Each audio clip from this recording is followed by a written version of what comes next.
கன்னியாகுமரி மாவட்டம் தக்கலை ஜெருஸ் பல் மற்றும் முகம் சீரமைப்பு மையத்தில் 23வது ஆண்டு கிறிஸ்துமஸ் விழா கொண்டாட்டம்.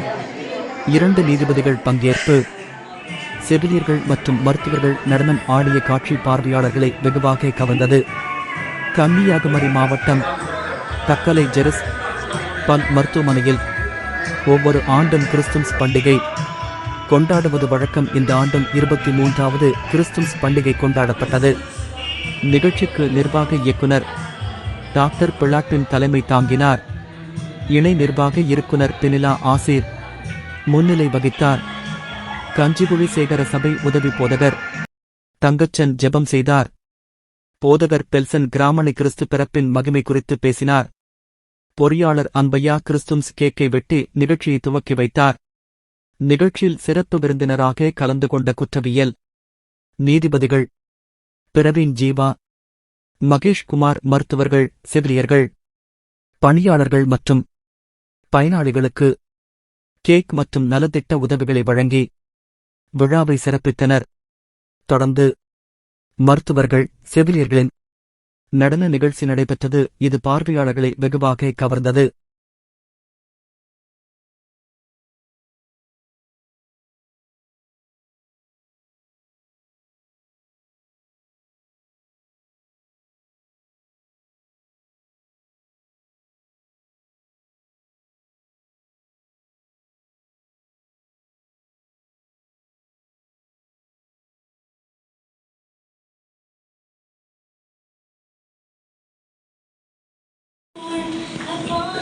Shoulders of us and rest, the Prince of Peace forever blessed, and the angels sing glory in the highest, peace on earth, goodwill to men, the Savior born in Bethlehem.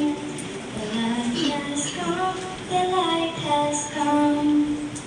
Fear not, shepherds, lift your eyes as wrapped in cloth and manger, the Lamb of God reared angels dead, and the Lord became flesh, fell the last year, and the time the Lord still light, and the angels peace on earth, goodwill to men, the same.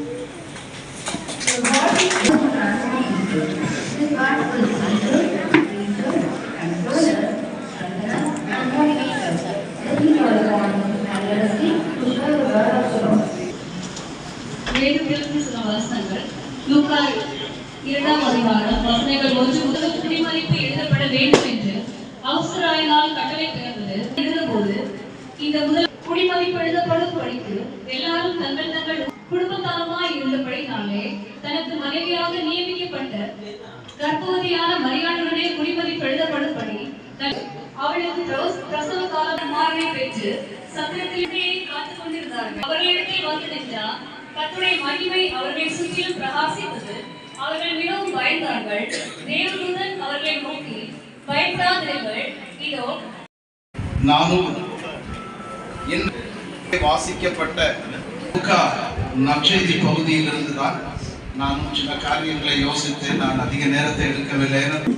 இது ஒரு வரலாற்று பூர்வமான கொண்டாட்டம் அல்லது பிறப்பு ஆசரிப்பு என்பதை நினைவு பிறப்பு நிகழ்த்தால் முன்பே இறைவாக்கினரால் அல்லது தீர்க்கதரிசிகளினால் இந்த செய்தி சொல்லப்பட்டது. ஒரு கத்தியுடன்